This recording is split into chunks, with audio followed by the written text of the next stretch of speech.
like, subscribe, and leave a comment. So here's a review of AEW Rampage and AEW Dynamite, the week commencing May the 13th, 2024. So it starts off with Claudio Castagnoli. He said basically he doesn't want Bryan Danielson competing in the Anarchy in the arena match due to his health. So we'll see what happens. Then it goes to Trent Beretta versus Dalton Castle in a decent match, but Trent gets the victory. Then we have Deonna Purrazzo calling out Thunder Rosa. So let's see what happens there. Then we have Brian Keith versus JD Drake, and Brian Keith gets the victory. Then we have Adam Copeland calling out Malachi Black, and he wants him at Double or Nothing in a barbed wire cage match. Wow, can't wait to watch that.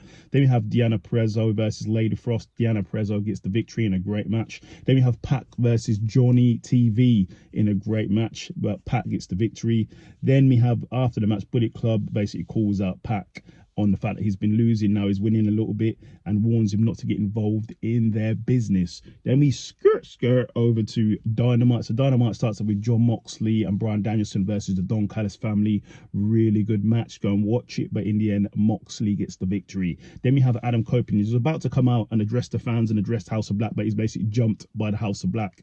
Malachi and all of them take him out, and then Malachi Black takes his wedding ring. So we'll see what happens with that. I don't know if he's going to go and pawn it or something. Then we have Eddie Kingston. They're showing him getting taken out by the Elite, so he's not going to be in the Anarchy in the arena match because he's injured. Then we have the Elite basically gloating over, taking out Tony Khan, taking out Kenny Omega, and taking out Eddie Kingston. And Okada wants Dax Harwood in their match. So we'll see what happens there. Then we have the FTR. Basically, they said they're a man down at Anarchy in the arena because Eddie Kingston can't make it, so they'll get somebody else in. And apparently they found the fourth member, and Dax is ready for Okada. Then we have Christopher Daniels and Matt Sydal versus the Young Bucks in a great match. Go and watch it. But in the end, the Young Bucks gets the victory. Then after the match, unfortunately, the EVPs fire Christopher Daniels. I wish him well. Then we have Malachi Black saying basically he wants to beat Adam Copeland at the barbed wire cage match, and he's taking his ring because he just feels it makes him weak. He wants the real Adam Copeland, and if Adam Copeland loses, he sort of has to join the House of Black. So we'll see.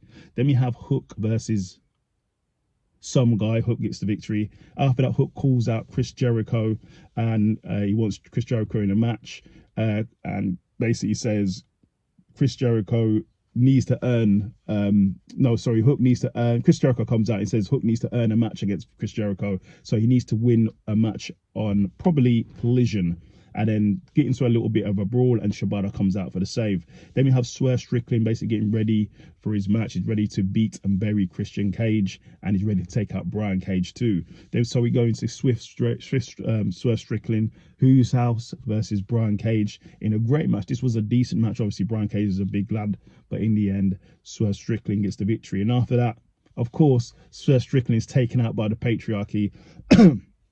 And Christian Cage questions his parenting of his daughter as well. Deep. Then we have Hook basically saying he wants Chris Jericho, and he will even face Shibata if he needs to. And then Samoa Joe turns up saying, listen, you're tripping out, you're going crazy, stop getting played by Chris Jericho. And then Hook's like, I'll take you out too, Joe. So we'll see what happens. Then we have Tony Storm versus Harley in a decent match, but Tony Storm gets the victory.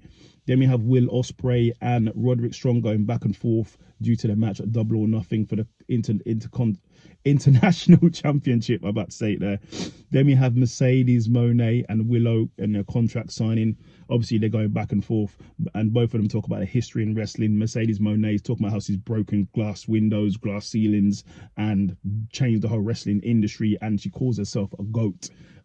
Over talking about her past accomplishments. Then in the main event, it's Okada versus Dax Harwood for the Continental Championship. Really good match. Go and watch it. But in the end, Okada gets the victory. Then the fourth member of the Anarchy in the arena turns up. Who is it? It's Darby Allin, because their brawl breaks out and Darby Allin comes for the save.